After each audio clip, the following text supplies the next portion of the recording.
Hi there, PPVS vocal students and anyone else that has dropped in to learn a little bit today. We are going to do the A vowel. Remember, our sequence of vowel goes U, O, A, E, and E.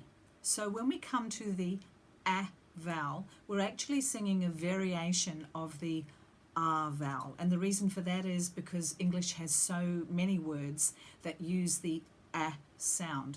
When we're talking about A, we're talking about words like apple. That's a really good A word. There are other ones. I've got some on the board here. Lad, pad, mad, cat. All of those sorts of words use the A vowel.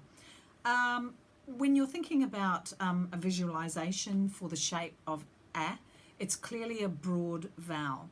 There's a little bit of a danger in some of the broad vowels that people will begin singing from their mouths.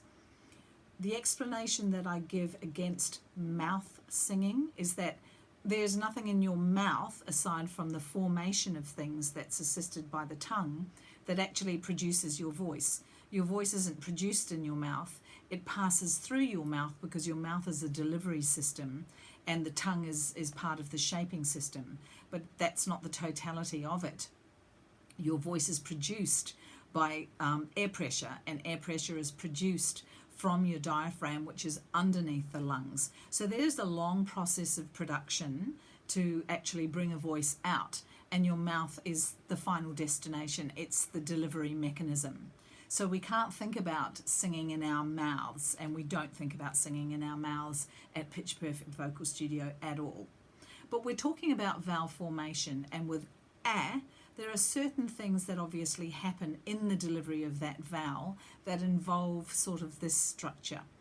So the best way to think about it is that A seems a little bit like a bridge, like the Sydney Harbour Bridge or the San Francisco Bridge, a suspension bridge. So you have an arch to it and you have a breadth to it. And when I'm talking about breadth, I'm talking about breadth that's back.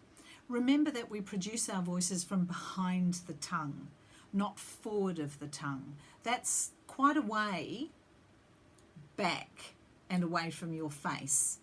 So with A, we need to be careful that we don't bring our vocal production up into our faces, that we remember to keep the production of our voices relevant to our natural processes, which is straight up off our vocal cords and straight up into our soft palate. And then in our upper voices, we tilt slightly and we come on to hard palate resonance. And those are some really technical terms that we will explore as we go on. For now, let's use the word lad, and I will demonstrate how an A vowel should sound. I'm going to use a very simple pattern. Lad, lad, lad, lad,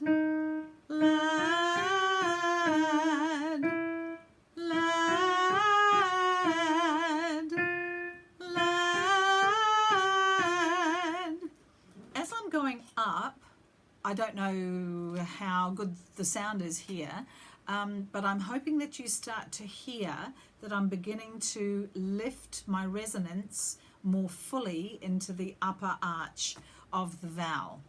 Have a practice on your own, see what you think, shoot me some questions.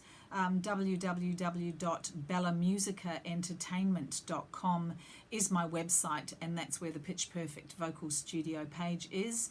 Otherwise, you can email me at meera@meerabelle.com, and remember there is an E on the end of Belle. So meera@meerabelle.com. That's my email address, and I'm more than happy to address any of your questions. Our next vowel is going to be the E vowel, another broad vowel, but it is the first of our two forward vowels. So just as a quick recap, U and O are back vowels, A and A are middle vowels, E and E are forward vowels. I'll see you soon.